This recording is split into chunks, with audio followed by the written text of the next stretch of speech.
Une semaine dans le monde, c'est l'actualité de la semaine vue par nos éditorialistes. Avec aujourd'hui à mes côtés Patricia Alémonière de TF1. Bonjour Patricia, avec également Laure Simoès de Cartooning for Peace, avec Ziad Limam d'Afrique Magazine. Et je vous montre à l'occasion donc ces deux unes, comme d'habitude, cette fois pour le mois de mai, de Afrique Magazine. L'une qui évoque la situation de l'Algérie actuellement et de l'Algérie demain surtout, parce que c'est vrai qu'on ne connaît pas encore le futur proche de l'Algérie qui est toujours en train de se dérouler à l'heure qu'il est. Et puis le Cameroun, les mystères de Yaoundé. Merci Ziad. Et puis également avec nous Alain de Chalvon de France Télévisions. Voilà l'équipe au complet donc pour évoquer ce qui va se passer dans les prochaines semaines, mais surtout ce qui s'est passé dans la semaine écoulée. Les deux sont liés d'ailleurs, notamment avec le Brexit qui s'est mué aujourd'hui en Mexit. Theresa May s'en va, elle l'a annoncé, faute d'avoir pu mener à bien la sortie du Royaume-Uni de l'Union européenne. Elle quittera la tête du gouvernement au lendemain des cérémonies du 75e anniversaire du débarquement allié, comme un symbole d'un pays qui dit vouloir fermer la parenthèse européenne, mais n'en finit pas de reporter son retour au splendide isolement.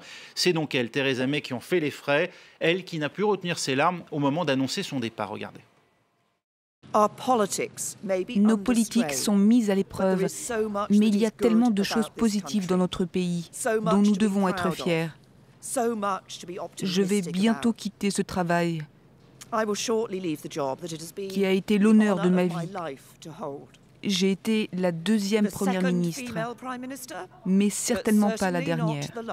Je pars non pas par mauvaise volonté, mais avec une infinie gratitude d'avoir eu la chance de servir le pays que j'aime.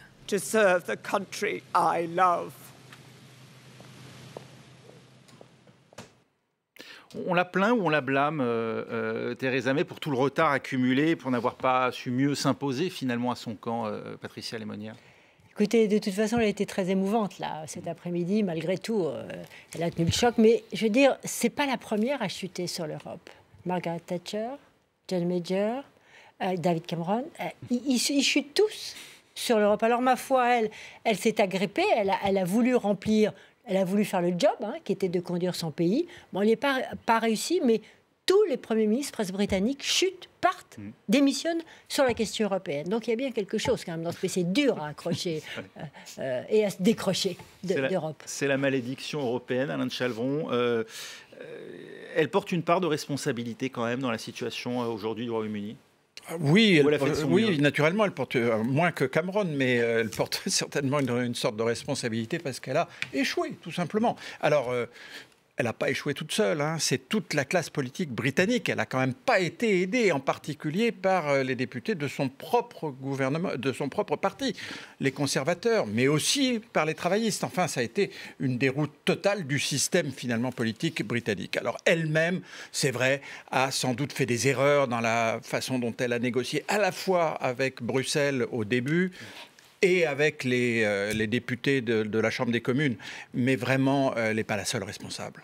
Mais sa véritable erreur, l'erreur qu'elle a pu faire, c'est de convoquer des élections législatives où là, ils ont perdu la majorité. Mais un peu à la manière de la dissolution de Jacques Chirac en 97, finalement. Ziad Limam, je vous sens moins indulgent envers Theresa May. Non, c'est pas notre rôle d'être indulgent ou pas. Moi, je suis un petit peu moins ému parce que je pense que ce qui génère des larmes, c'est pas forcément The Country I Love, c'est surtout le fait que c'est une femme politique. The Power I Love. Non, c'est une femme politique qui pensait réussir, qui avait envie de ce job, qui voulait être Premier ministre, qui avait toute une démarche déjà à l'époque de Cameron, et elle se casse la figure. Et c'est jamais facile de se dire que dans les livres d'histoire, pour les générations à venir, ça aura été le Premier ministre qui n'aura pas de deliver, comme ils disent. Donc je pense que ça joue. Après, il y a une quadrature du cercle qui est là depuis le début. Et tout le problème, c'est que les Anglais ne sortent pas de cette quadrature du cercle. Ils veulent à la fois être libres, soi-disant, naviguer, les flots, l'empire, le truc, on va conquérir le monde, et en même temps, ils veulent absolument préserver ce qu'ils appellent preferred access, c'est-à-dire un accès privilégié au marché unique. Et on leur dit, ce n'est pas possible. Et donc cette discussion tourne depuis 3 ans et demi. Et il y a aussi, je pense, quelque chose de profondément existentiel dans cette discussion en Angleterre, parce qu'on a tendance à les caricaturer un petit peu, c'est vrai, parce qu'ils nous fatiguent, ça fait quand même un certain temps. Mais il y a quand même, quand on discute avec les Anglais, quand on va en Angleterre, il y a quelque chose d'existentiel, qui relève du qui sommes-nous.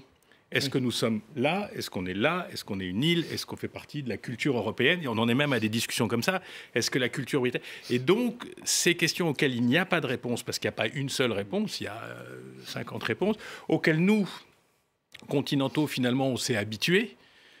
On parle. Moi, je suis toujours fasciné par l'axe franco-allemand. L'axe franco-allemand, il concerne 2 gouvernements, mais les Français ne sont pas spécifiquement allemands et les Allemands ne sont pas spécifiquement français. C'est une vraie volonté politique. On ne parle pas allemand couramment en France. Nous, on s'est adapté aux règles un peu complexes de ce jeu européen. Eux, ça touche à leur identité profonde et ils ont du mal à répondre à la question. Et ils n'ont pas la personne en ce moment qui pourrait, le leader, qui pourrait les aider à sortir de cette quadrature. C'est donc qu'ils vont reprendre, peut-être avec un Boris Johnson, leur pente naturelle, Patricia Lémonière. Finalement, on va vers un Brexit dur qui était le seul Brexit possible. Avec Boris Johnson, ils vont se retrouver exactement avec le même, pour l'instant, Parlement. Oui, et avec les mêmes divisions à l'intérieur. Donc, il sera obligé de... dit-il, retourner à Bruxelles? On va lui dire, non, mon cher ami, on ne renégocie pas. Sauf que lui dit qu'il est prêt à sortir sans accord au 31 octobre. Attendez, il faut que ça soit validé. Il a un accord du Parlement. Mais il faut que ça soit validé par le Parlement. Et le Parlement, là-dessus, n'est pas d'accord. Il n'aura pas. Donc, si vous voulez, il va être obligé de convoquer à nouveau des élections législatives en Grande-Bretagne. Les résultats, pour l'instant, donnent quand même le Brexit dans les sondages à 50-52%, donc on va renouveler une chambre assez similaire à celle que Theresa May a eue tout de suite quand elle était nommée Premier ministre. Donc ça fait 4 ans de gâchés.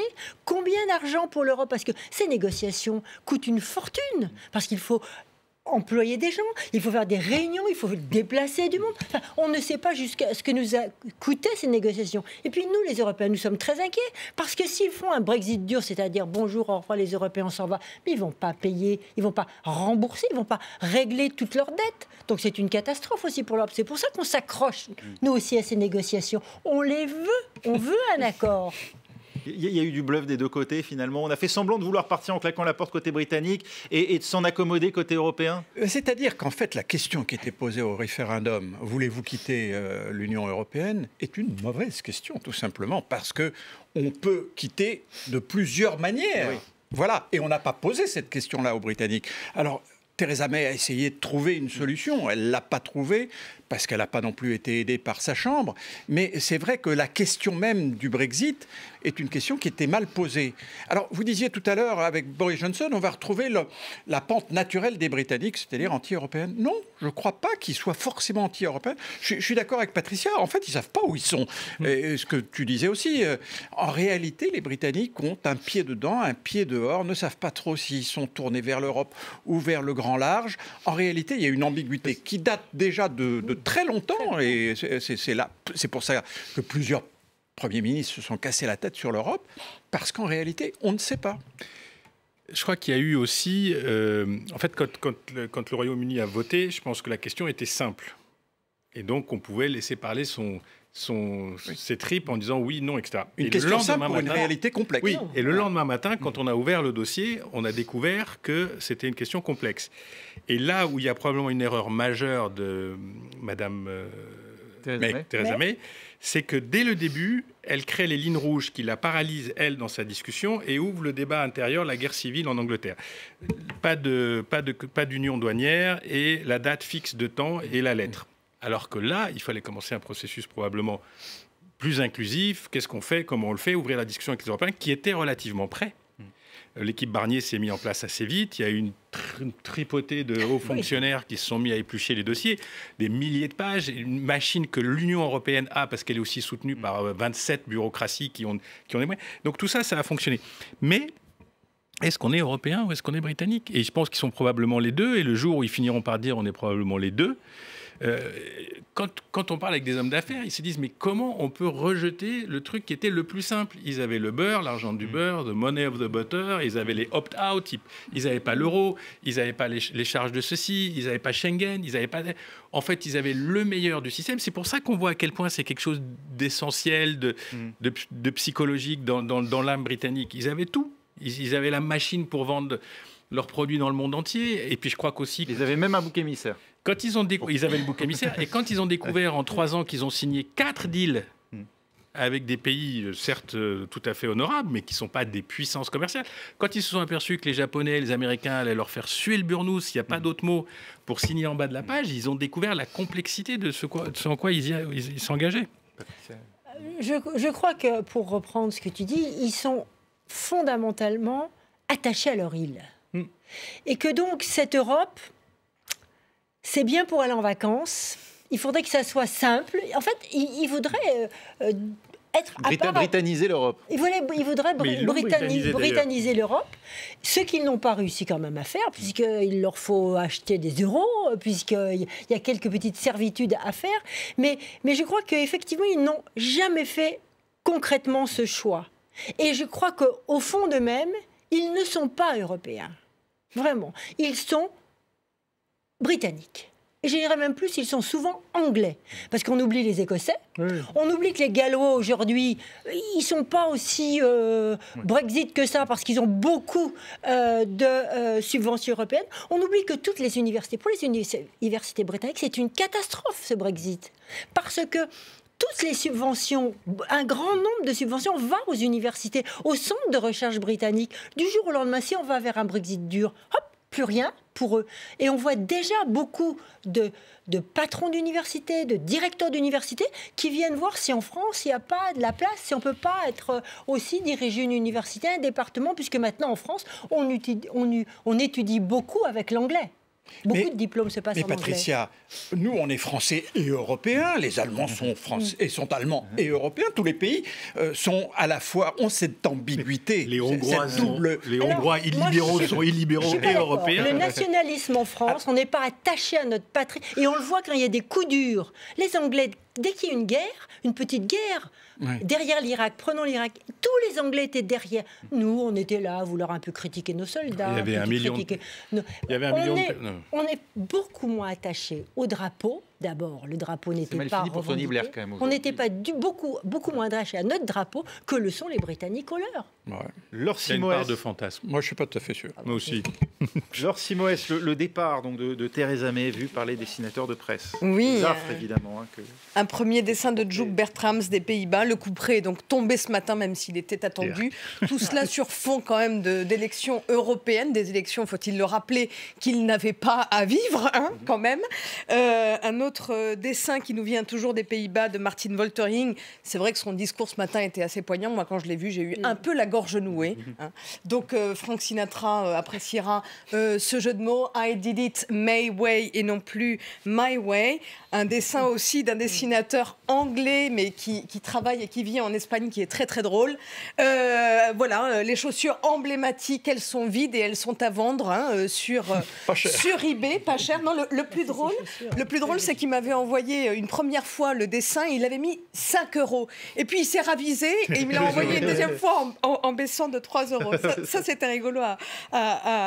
Bon, et puis quand même, il faut quand même rendre un hommage, moi je trouve quand même à sa résistance. C'est le dessin de Aden, dessinatrice française, qui nous montre sa résistance de hamster dans ce dessin. Un autre dessin de Kroll, dessinateur belge que tout le monde connaît. Résistance qui devient presque pathétique, puisque à ce match, même l'arbitre en perd la règle. On voit que le score, Theresa May 0-0 Parlement, on compte plus les chiffres. Un autre dessin qui nous vient des États-Unis, Daryl Cagle, voilà, elle a pris tous les coups, elle a vu les étoiles, et puis quand même jusqu'au bout, tant bien que mal, elle a tenu.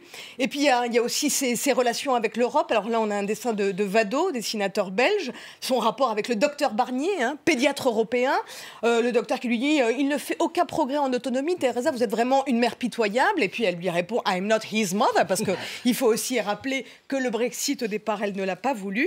Un autre dessin de Kroll drôle aussi, très drôle.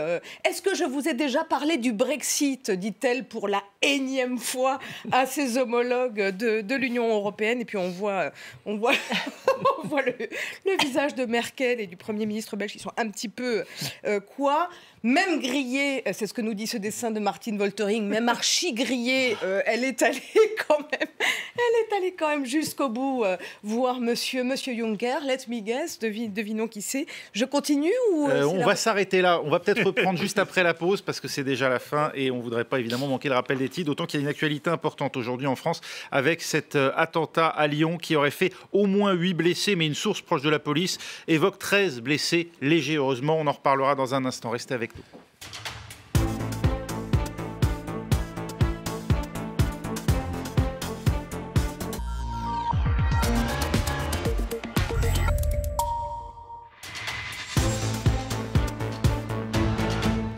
Une semaine dans le monde, c'est la deuxième partie. On dit encore un mot avec vous, Laure Simoès, des illustrations des dessinateurs de presse sur le départ de Theresa May, sur le Brexit et sur des élections un peu loufoques européennes au Royaume-Uni.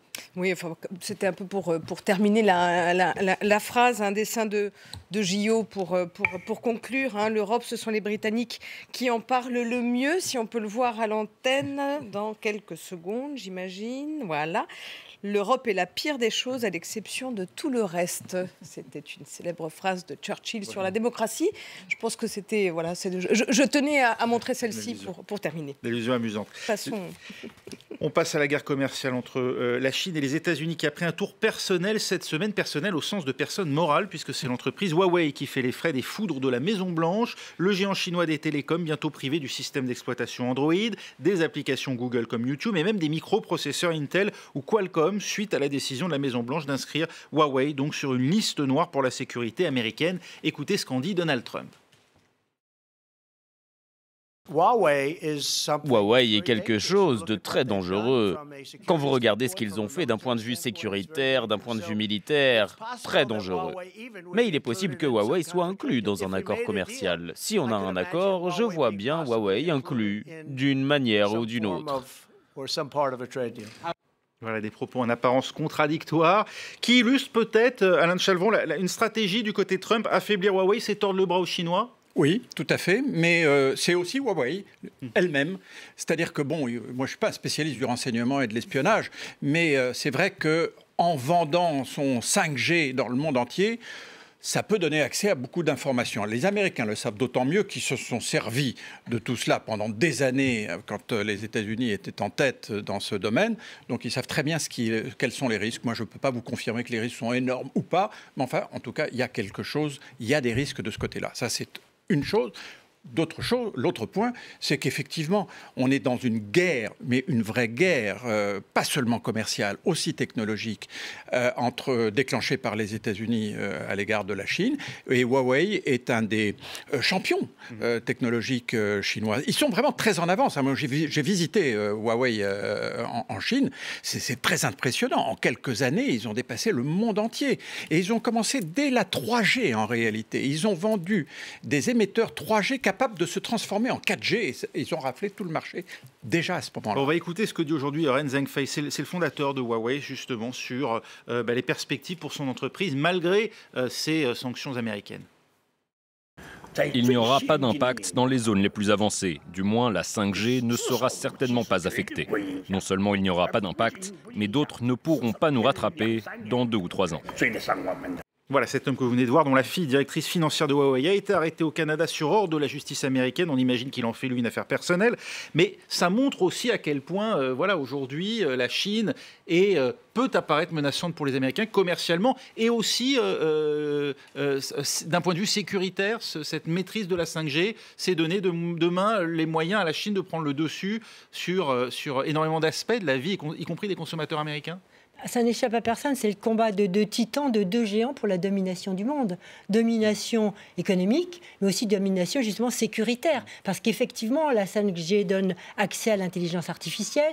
Effectivement, les Américains avaient l'habitude de nous espionner, de nous contrôler à travers toute leur technologie. Ils voient d'un très mauvais œil que les Chinois qui passent des accords avec nous en Europe. Souvenez-vous l'effet de boom que ça fait qui a été fait en Grande-Bretagne lorsque le ministre a annoncé qu'ils étaient en pourparlers avec Huawei pour la 5G. Donc, si vous voulez, là, les Américains risquent de perdre la main sur l'Europe si Huawei met la main sur l'Europe avec ses téléphones et sa technologie. Donc, il est vraiment question de domination du monde entre deux titans. Et Trump, qui est un homme d'affaires, est partagé sur cette histoire. Parce que, ma foi, dominer le monde, c'est peut-être pas trop son truc, c'est gagner de l'argent, faire marcher la machine économique américaine. Et puis, tout ça rentre dans la perspective de sa réélection. C'est très... Le fantasme est quelque chose qui rassemble. Et on voit bien que dans son discours, il a dit tout et son contraire. Il dit, oui, je peux négocier avec Huawei, et puis Huawei est très dangereux. Comment peut-on négocier avec quelqu'un qui met en danger votre sécurité? Là, je ne comprends pas. Vous avez dit même s'il y a une contradiction ou... Oui. Ouais. Il est en contradiction avec sa propre administration, parce que le secrétaire d'État Pompeo avait dit ça ne fera pas partie du deal, et le président dit ça fera éventuellement partie du deal, et quand même le président c'est un peu le chef, donc ça peut faire partie du deal. Moi, je trouve que c'est très emblématique cette histoire de l'époque qu'on vit. C'est-à-dire, vous avez tout dit sur le conflit frontal entre les États-Unis et la Chine sur la partie technologique, sachant aussi qu'en Chine, ça révèle beaucoup de choses sur la Chine. C'est-à-dire que les Chinois, ils ont pris de l'avance aussi parce qu'ils ont un système qui est très centralisé. Ça pose quand même le problème de l'autonomie, de l'indépendance de ces méga-entreprises. C'est une réalité. Ces méga-entreprises, elles travaillent aussi pour la Chine. Il y a les projets communs. L'entreprise Chine est en place. Et donc, cette Chine qui a besoin du monde pour vendre ses produits, elle a aussi besoin de trouver des aménagements dans son système. Alors là où ça devient assez surprenant, parce que la 5G, c'est très clair que là, il y a une avance de Huawei dont on estime de 2-3 ans aujourd'hui. Ce qui fait que même, pas aux États-Unis, mais même un pays, Huawei est très présent en Afrique, par exemple, ils installent des systèmes 4G, 5G, on commence à les installer en Afrique, les serveurs, etc. Donc c'est aussi un enjeu commercial, pas uniquement dans l'affrontement, c'est aussi un enjeu commercial à l'échelle du monde, et les Européens étant totalement absents de cette histoire. Mais dernière chose, et après je m'arrête, ce qui est fou, c'est l'histoire des applis. Parce qu'ils vont perdre YouTube, ils vont perdre machin, mais ils n'ont pas YouTube, ils n'ont pas WeChat, ils ont WeChat, pardon, ils n'ont pas YouTube, ils n'ont pas Google, ils n'ont pas tous ces trucs qui sont censurés. Enfin, ils l'ont dans ceux qui les téléphones qui vendent ici. Mais en Chine, qui est le marché, je vous rappelle, d'1 milliard de consommateurs, ce qui est très étonnant, c'est qu'on découvre que Huawei, du coup, confronté à cette prise de risque, est en train de développer son propre système de support d'appli qui pourrait, dans 2-3 ans, concurrencer directement Apple et Android.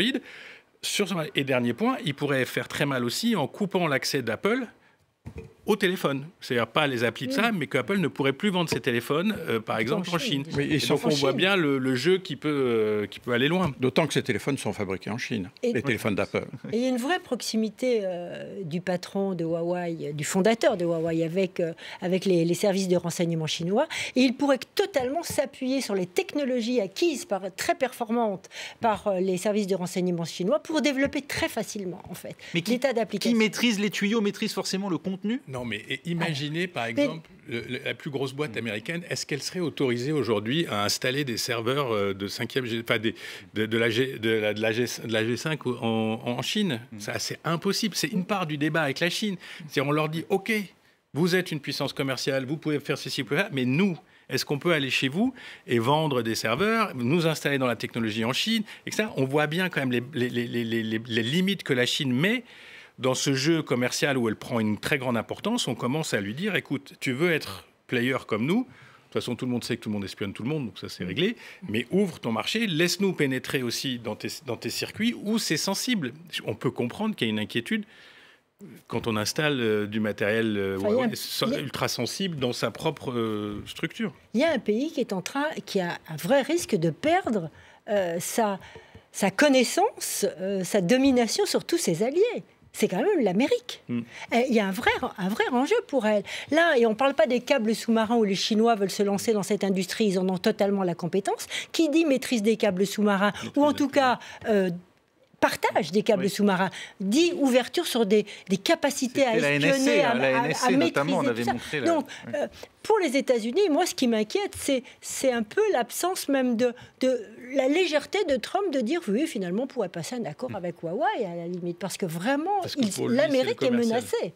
Mais oui, c'est bien pour ça que c'est pas une guerre contre Huawei seulement, c'est une guerre globale entre les États-Unis et la Chine. Les États-Unis voulant garder sa place de numéro 1 mondial. Alors, c'est finalement, le message est assez simple quand même, mais très ambigu. C'est-à-dire, on va vous couper les moyens de vous développer technologiquement, en vous privant des puces et de tout ce matériel-là. Mais les Chinois ont les moyens de faire exactement la même chose, en particulier avec les terres rares. Vous savez, les terres rares, c'est pas rare. D'abord, il faut savoir ça, mais c'est polluant, c'est très polluant. Et donc, l'Occident s'est débarrassé de cette industrie polluante sur les Chinois, qui ont 90% maintenant des terres rares. Vous ne faites pas de téléphone portable maintenant sans terres rares. Vous ne faites rien en matière de haute technologie sans terres rares. Alors bon, on va les priver de puces d'un côté, mais eux vont nous priver de terres rares. Alors, où est-ce qu'on va aller avec tout ça? C'est quand même un enjeu extraordinaire. Laure Simoes, les dessinateurs de presse, sur le conflit États-Unis-Chine et Huawei au milieu. Il a inspiré beaucoup, il faut croire. Un premier dessin de Nicolas Vado, dessinateur belge. Donc depuis l'annonce que Google a faite lundi, le fond d'écran de Google a changé et surprend cet usager chinois. Tiens, ils ont changé leur page d'accueil. Oui, c'est vrai. Un autre dessin qui nous vient du Mexique, du grand dessinateur Dario. Donc la guerre commerciale, elle est déclarée.